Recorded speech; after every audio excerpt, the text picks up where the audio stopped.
ঘূর্ণিঝড় সিডর শেষ পর্যন্ত আরও অনেক মানুষের প্রাণ কেড়ে নিতে পারে যদি না বিশুদ্ধ পানির সংকট আর পচা দুর্গন্ধময় পরিবেশের সুরাহা না করা যায়। খাল বিলে গবাদি পশু এবং মানুষের মৃতদেহ যেভাবে দূষণ এবং দুর্গন্ধ ছড়াচ্ছে তাতেই করা হচ্ছে এমন আশঙ্কা। দুর্গত এলাকায় এখন ডায়রিয়া পরিস্থিতি নিয়ন্ত্রণে রাখার উপরই বেশি গুরুত্ব দিচ্ছেন তারা। দুর্গত এলাকা ঘুরে এসে জানাচ্ছেন শাহেদ আলম। ছবি মৃধা মোহাম্মদ রিপনের। 10 নম্বর মহাবিদ্যালয় সংকট, তাই আপনি দেরি না করে প্রয়োজনীয় কাগজপত্র সহ নিজ নিজ আশ্রয়কেন্দ্রে যাওয়ার জন্য পরামর্শ দেওয়া হচ্ছে। আমি এখন দাঁড়িয়ে আছি পশুর নদীর পার্শ্ববর্তী একটি লোকালয় জয়মনিতে। আমার পেছনে ঠিক সুন্দরবন, এবং এই সুন্দরবনের দৈর্ঘ্য এখান থেকে ঠিক 60 থেকে 65 কিলোমিটার। তার ওপারেই বঙ্গোপসাগর। এখানে যারা বসবাস করেন তারা বিশ্বাস করেন অতীতের প্রায় সব প্রাকৃতিক দুর্যোগ, বিশেষ করে ঝড় সাইক্লোনের মতো প্রাকৃতিক দুর্যোগ থেকে তারা বরাবরই রক্ষা পেয়েছেন এই সুন্দরবনের কারণে।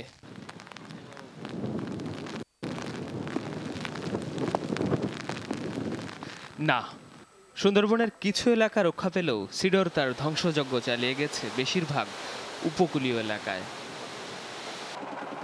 শরণখোলায় এই খালে এলাকাবাসী বাধ্য হয়েই পানি প্রবাহের বাঁধ আরও খুলে দিয়েছেন পচা দুর্গন্ধ সইতে না পেরে।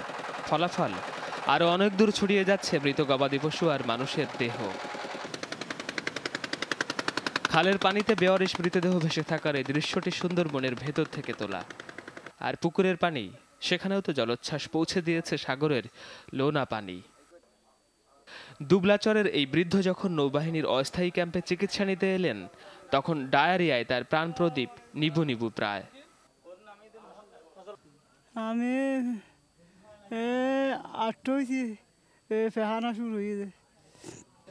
মানে আছে যদি সরকারি যদি নৌবাহিনী যদি না থাকতো এই লোক এতক্ষণই মারা যাইতো স্যার।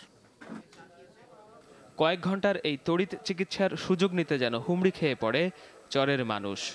নৌবাহিনীর বিশেষজ্ঞ একজন ডাক্তার জানালেন, ডায়রিয়ায় এখন বড় সমস্যা হয়ে আসতে পারে। পানির সংস্থান যদি সরকারিভাবে করা যায় তাহলে এটা আরও ভালো হতো। পানি এবং তাদের মেইন যেটা প্রয়োজন খাদ্য এবং পানীয়, এটা যদি এনশিওর হয় তাহলে তারা খুব তাড়াতাড়ি এটা ভালো হয়ে যাবে। ঝড় কবলিত এলাকায় এখন মাথা গোঁজার ঠাঁই খুঁজতে ব্যস্ত যতগুলো পরিবার, তার চেয়েও হাজার গুণে বেশি পরিবার রয়েছে ডায়রিয়া, চর্মসহ নানা রোগের ঝুঁকিতে। কারণ সিডর প্রাণ নিয়েছে হয়তো ৩-৪ হাজার মানুষের, তবে সেই ক্ষতের প্রভাব ছড়িয়ে দিচ্ছে আরও কয়েক লাখ মানুষের মাঝে। Shahed Alam, NTV news, Dhaka.